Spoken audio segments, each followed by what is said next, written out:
Before starting the story, please like and subscribe the channel. I'm just a lad that is trying hard to get by. Okay, let's dive into the story.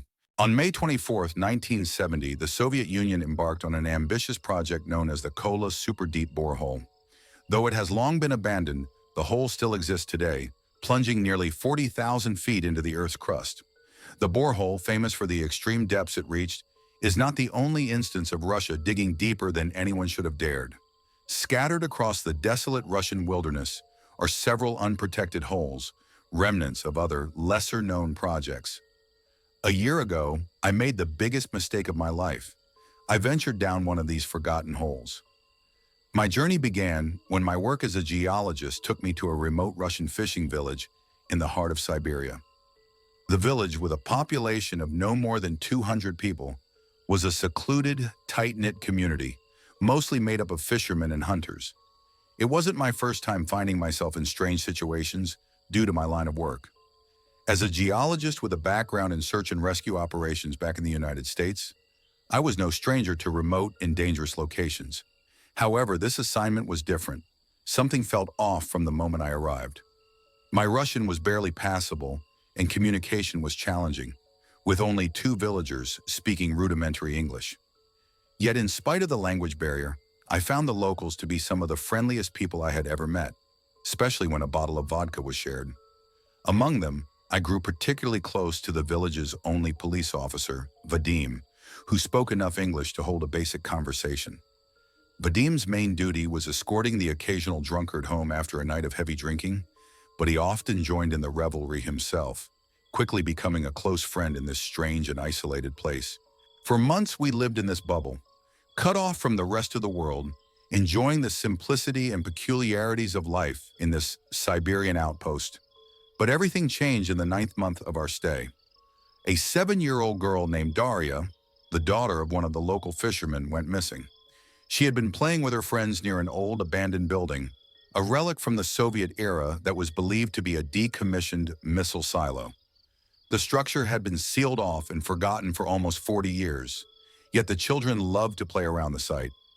On that fateful day, the silo's heavy doors, long rusted shut, were mysteriously ajar. The children, driven by curiosity, ventured inside, discovering a cavernous room filled with decaying equipment. At the center of the room was a large gaping hole, about 50 feet in diameter, plunging into pitch darkness. There was a decrepit elevator platform, likely used for descending into the hole during the silo's operational days. The children insisted that Daria had fallen into the hole and that they heard her faint cries for help from the depths. As soon as I saw the hole, a chilling certainty gripped my heart. If Daria had fallen, she was likely already dead. A fall from such a height, even into water, would be fatal.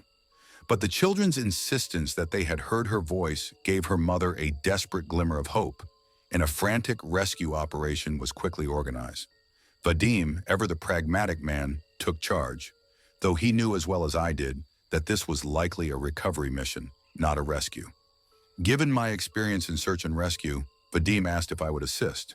Alongside me was Stanley, a colleague who had some mechanical skills. While Stanley and the village mechanics worked to revive the rusted machinery, including the old elevator, I tried to measure the depth of the hole using the longest ropes we had. But even with all our ropes combined, nearly 1,000 feet in length, we couldn't reach the bottom. After hours of tense work, the mechanics finally announced that the elevator was operational. They had also found some protective suits, relics of the facility's former use, which would supposedly shield us from the high atmospheric pressure and extreme heat, up to 150 degrees Fahrenheit, that was recorded in old documents. Knowing we would likely find only Daria's lifeless body, I donned one of the ill-fitting suits, as did Stanley and Vadim. We were given a single walkie-talkie and a couple of weak flashlights, the only equipment available to us. As we stepped onto the creaking elevator platform, the rusted metal cage surrounding us offering little protection, we began our descent into the abyss. The elevator moved painfully slowly, no more than a foot per second, and the temperature began to rise almost immediately. By the time we reached 100 feet, the darkness had swallowed us whole, our flashlights barely piercing the thick blackness. "Can you check if the radio works, Vadim?" I asked, trying to ignore the growing unease gnawing at me. It works, no worries, he replied, his voice calm but laced with tension. As we reached 500 feet, the walkie-talkie crackled to life, a burst of Russian words mixed with heavy static. Vadim translated, "They're asking how deep we are." "But shouldn't we be able to hear them clearly? We're only 500 feet down," Stanley pointed out. "Yes, it's strange," Vadim muttered, his usual bravado replaced by a flicker of worry. The silence was deafening, broken only by the groaning of the old machinery and the sound of our breathing. At 1,000 feet, a faint voice called out from the depths below, so soft I thought I imagined it. "Did you hear that?" I whispered. "Hear what?" Vadim asked, his brow furrowing. "Someone's calling for help," I insisted, straining to listen. Then it came again, slightly louder this time, a voice crying out, "Help!" It was in English, and that alone sent chills down my spine. What were the chances that Daria, a girl from a remote Siberian village, would know and use that word? Vadim called out into the darkness, but there was no response. As we descended further, the atmosphere grew more oppressive, the heat unbearable, and an eerie silence enveloped us. At 4,000 feet, the temperature was almost unbearable. We had not heard the voice in hours, and our spirits were flagging. Stanley, older and less resilient, was struggling, and I feared for his health. Out of nowhere, Vadim exclaimed, "I see a light!" He was pointing down into the blackness, his eyes wide with what looked like fear and awe. "I don't see anything," Stanley said, his voice tinged with concern. But Vadim insisted, "It's right there. It's so bright."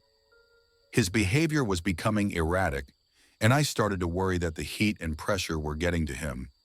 By the time we reached 5,000 feet, the elevator jolted violently, throwing us to the floor. I hit my head hard and blacked out. When I came to, Stanley was lying unconscious beside me, but Vadim was gone, vanished without a trace. We searched the elevator, but there was no way he could have simply disappeared. I tried to call for help using the walkie-talkie, but all I got was static. The elevator began moving again, descending deeper into the earth. Stanley woke up, panic in his eyes, begging me to turn back. But the controls were broken. Only the surface team could bring us up, and for some reason they weren't responding. At 10,000 feet, after what felt like an eternity, I lost consciousness again. I woke briefly to the sound of soft, melodic singing in Russian, the voice pure and haunting.